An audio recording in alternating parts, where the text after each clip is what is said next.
आदरणीय धार्मिक सज्जनवृंद, आर्याभिविनय द्वितीय प्रकाश मंत्र संख्या 10। द्वितीय प्रकाश में यजुर्वेद के मंत्र दिए गए हैं। मंत्र है परित्य भूतानि परित्य लोकान् परित्य सर्वाः प्रदिशो दिशश्च उपस्थाय प्रथमजाम ऋतस्य आत्मना आत्मानम अभिसंविवेश। तो इसके व्याख्यान में दिया है, वह परमेश्वर परित्य भूतानि सब भूत बराबर में जीवों में व्याप्त होके परिपूर्ण भर रहा है। परित्य भूतानि सब जीवों में व्याप्त होके परिपूर्ण भर रहा है, ये अध्यार किया है।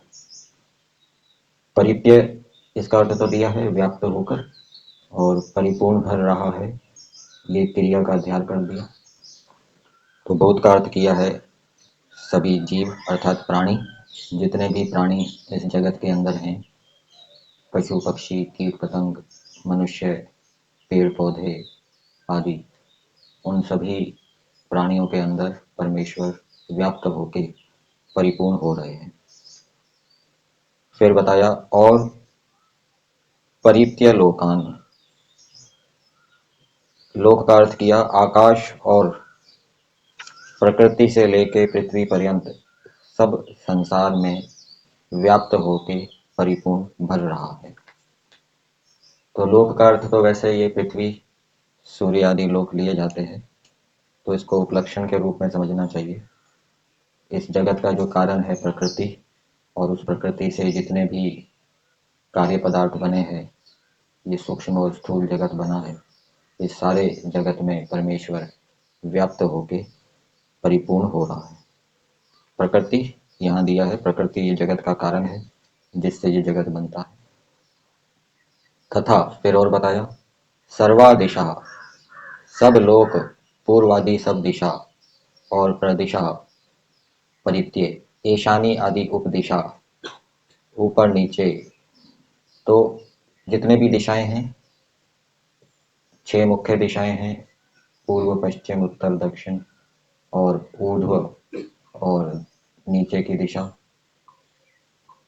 ध्रुवादिक। फिर 2 दिशाओं के बीच में जो ईशानी आदि दिशाएं होती हैं जिनको उपदिशाएं कहते हैं, उनमें भी परमेश्वर व्याप्त होके परिपूर्ण हो रहे हैं। अर्थात एक कण भी उनके बिना रिक्त खाली नहीं है। चाहे प्रकृति का कण हो, चाहे कार्य जगत के पदार्थों का, पृथ्वी का, जल का, वायु का सूक्ष्म से सूक्ष्म कण हो, उन सब में परमेश्वर विद्यमान है, वो परमेश्वर से खाली नहीं। फिर आगे दिया प्रथम जाम, प्रथम उत्पन्न जीव सब संसार को ही समझना। तो ये प्रथम जाम परमेश्वर का विशेषण है। तो प्रथम से यहाँ अर्थ लिया है सब प्राणी, अर्थात जो परमेश्वर ने सबसे पहले अमैथुनी सृष्टि में मनुष्य आदि प्राणियों को उत्पन्न किया, वो प्रथम उत्पन्न कहलाएंगे। इसी प्रकार से परमेश्वर ने सबसे पहले पृथ्वी सूर्य चंद्रमा आदि पदार्थ बनाए, जलवायु आदि बनाए, वो भी सृष्टि के प्रारंभ में बनाए और सृष्टि के अंत तक वो चलते रहते हैं। लेकिन अमैथुनी सृष्टि में जो मनुष्य आदि प्राणी हैं, वो प्रलय तक जीवित नहीं रहते, वो तो कुछ काल जीकर फिर नष्ट हो जाते हैं, फिर और प्राणी उत्पन्न होते हैं। परंतु सृष्टि के प्रारंभ में जो परमेश्वर ने सूक्ष्म शरीर बनाए, सूक्ष्म भूत स्थूल भूत बनाए और सूर्य चंद्रमा पृथ्वी आदि लोक बनाए, वो प्रलय तक विद्यमान रहते हैं। तो उन सभी को जो परमेश्वर सृष्टि के प्रारंभ में बनाता है, उनको उत्पन्न करने वाला है सृष्टि के प्रारंभ में। फिर आगे दिया आत्मना, अपने आत्मा से अत्यंत सत्य आचरण विद्या श्रद्धा भक्ति से ऋतस्य यथार्थ सत्य स्वरूप परमात्मा को उपस्थाय यथावत जान के। तो मंत्र के अंदर मनुष्यों के लिए संदेश है कि मनुष्य अपने सामर्थ्य से, अपने मन आदि साधनों से परमेश्वर को जाने, ठीक ठीक जाने। और वो परमेश्वर कैसा है, उसके लिए एक नाम यहाँ पर और आया, ऋत। परमेश्वर को ऋत कहते हैं। ऋत क्यों कहते हैं, उसका अर्थ किया यथार्थ, सत्य स्वरूप। जो परमेश्वर यथार्थ है, वास्तविक है, कोई कल्पना नहीं है, मिथ्या कल्पना नहीं है। परमेश्वर एक वास्तविक पदार्थ है, उसकी सत्ता है, प्रमाणों से परमेश्वर की सिद्धि होती है। इस कारण से परमेश्वर यथार्थ है। जिस वस्तु या पदार्थ की प्रमाणों से सिद्धि ना हो, उसको मिथ्या कल्पना कहें, वो अयथार्थ होता है। तो परमेश्वर यथार्थ है और सत्य स्वरूप, जिसका जो स्वरूप है, गुण कर्म स्वभाव है, वो श्रेष्ठ है। ऐसे परमेश्वर को मनुष्य अपने मन आदि साधनों से ठीक ठीक जाने।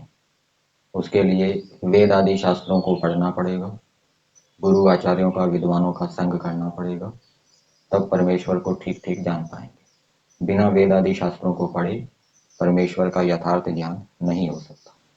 और उसके लिए और क्या क्या करना पड़ेगा, अत्यंत सत्य आचरण, श्रद्धा भक्ति से। तो परमेश्वर को ठीक ठीक जानने के लिए उसकी आज्ञाओं का पालन भी करना पड़ेगा।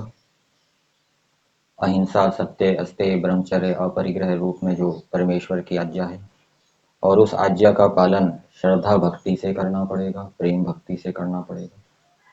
तो एक व्यक्ति जो प्रेम भक्ति से युक्त होकर ईश्वर की आज्ञा का पालन कर रहा है, अपने अपने आश्रम वर्णों के कर्तव्य कर्म धर्मों का ठीक ठीक पालन कर रहा है, साथ साथ में वो ईश्वर के विषय में भी सुनता है, पढ़ता है, विचारता है, संध्या उपासना करता है, स्वाध्याय करता है, तो ऐसा करने पर फिर जो उसने ईश्वर के विषय में पढ़ा, सुना, विचारा है, तो उसको ईश्वर के विषय में यथार्थ विज्ञान होगा, ठीक ठीक ज्ञान होगा, ईश्वर के गुण कर्म स्वभाव समझ में आएंगे। जो सत्य आचरण तो कर रहा है, अहिंसा, सत्य आदि का पालन तो कर रहा है, अपने कर्तव्य धर्मों का पालन तो कर रहा है, परंतु प्रेम पूर्वक नहीं कर रहा, श्रद्धा पूर्वक नहीं कर रहा, और साथ साथ में ईश्वर के विषय में सुन पढ़ भी रहा है, विचार भी कर रहा है, उसको सत्य आचरण के फलस्वरूप सुख तो मिल जाएगा, लेकिन ईश्वर समझ में नहीं आएगा, ईश्वर में विश्वास उत्पन्न नहीं होगा, ईश्वर के गुण कर्म स्वभाव समझ में नहीं आएंगे। उसकी आत्मा के अंदर जो ईश्वर के विषय में अविद्या है, वो अविद्या दूर नहीं होगी। इसलिए दोनों काम करने पड़ेंगे। एक तो ईश्वर के विषय में चिंतन मनन, पढ़ना, सुनना, स्वाध्याय करना, ये करना पड़ेगा। साथ साथ में प्रेम पूर्वक, श्रद्धा पूर्वक ईश्वर की आज्ञाओं का पालन करना पड़ेगा। तो ये दोनों काम किए जाएंगे तो ईश्वर का ठीक ठीक बोध होगा, ईश्वर के गुण कर्म स्वभाव समझ में आएंगे। ईश्वर न्यायकारी है, सर्वरक्षक है, दयालु है, माता पिता है, गुरु आचार्य है। इन बातों पर विश्वास होगा, श्रद्धा होगी, और उससे उसके जीवन के अंदर शांति होगी, प्रसन्नता होगी। ईश्वर में यदि विश्वास नहीं है तो जीवन के अंदर स्थायी सुख शांति की प्राप्ति नहीं होगी। तो ईश्वर को यथावत जान के फिर आगे बताया, उपस्थित निकट प्राप्त, अभी सम विवेश, अभिमुख होके, आत्मानम, उसमें प्रविष्ट अर्थात परमानंद स्वरूप परमात्मा में प्रवेश करके। तो जो परमेश्वर हमारे निकट प्राप्त है, हर समय हमारे निकट रहते हैं, उसको मनुष्य जाने सत्य आचरण आदि से, श्रद्धा भक्ति से, और फिर जानकर क्या करे, उस परमेश्वर के अंदर प्रवेश करे। परमेश्वर के अंदर प्रवेश करने का मतलब क्या है कि अपने गुण कर्म स्वभाव ईश्वर के गुण कर्म स्वभाव के तुल्य बनाए। ईश्वर धार्मिक है तो वह भी धार्मिक बने, ईश्वर परोपकारी है तो वह भी परोपकारी बने, ईश्वर न्यायकारी है तो वह भी न्यायकारी बने, ईश्वर सर्वरक्षक है तो वह भी जगत का रक्षक बने। तो ऐसा करने से फिर क्या होगा, जब उसके गुण कर्म स्वभाव ईश्वर जैसे होंगे, सब दुखों से छूट के सदैव उसी परमानंद में रहता है। तो जिसके गुण कर्म स्वभाव ईश्वर जैसे है, तो वो इस मानव जीवन के अंदर सदा आनंद में रहे, उसकी उन्नति प्रगति होगी, वो मोक्ष की ओर बढ़ेगा। और ईश्वर के गुण कर्म स्वभावों में से सबसे पहले जो गुण है वो सत्य आचरण धर्म आचरण को धारण करना चाहिए। और जो सत्य आचरण धर्म आचरण को धारण करता है और साथ साथ में ईश्वर के विषय में स्वाध्याय भी करता है, चिंतन मनन भी करता है, तो ईश्वर की कृपा से और ईश्वर के जो उत्तम उत्तम गुण हैं उनको धारण करने की भी प्रेरणाएं उसको मिलती है, और परिणाम स्वरूप वो और गुणों को भी धारण करता जाता है। और दूसरा व्यक्ति है जो इस ईश्वर के मुख्य धर्म आचरण गुण को तो धारण कर नहीं रहा, दूसरे गुणों को पहले धारण करने का प्रयास कर रहा है, बलवान बनने का प्रयास कर रहा है, विद्वान बनने का प्रयास कर रहा है, पुरुषार्थी बनने का प्रयास कर रहा है, तो वहां पर उसको ईश्वर की सहायता नहीं मिलेगी, इन गुणों को धारण करने में सफलता नहीं मिलेगी।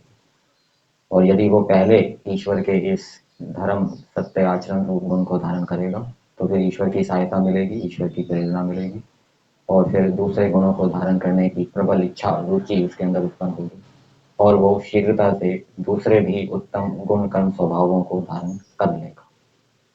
तो मंत्र का संदेश ये है कि मनुष्य वेद आदि शास्त्रों का अध्ययन करके ईश्वर की आज्ञा का पालन श्रद्धा भक्ति से करके ईश्वर को ठीक ठीक जाने, ईश्वर के गुण कर्म स्वभावों को ठीक ठीक जाने और उनको धारण करें, और धारण करके इस जीवन में सुखपूर्वक रहे और अपने लक्ष्य की ओर बढ़ता है।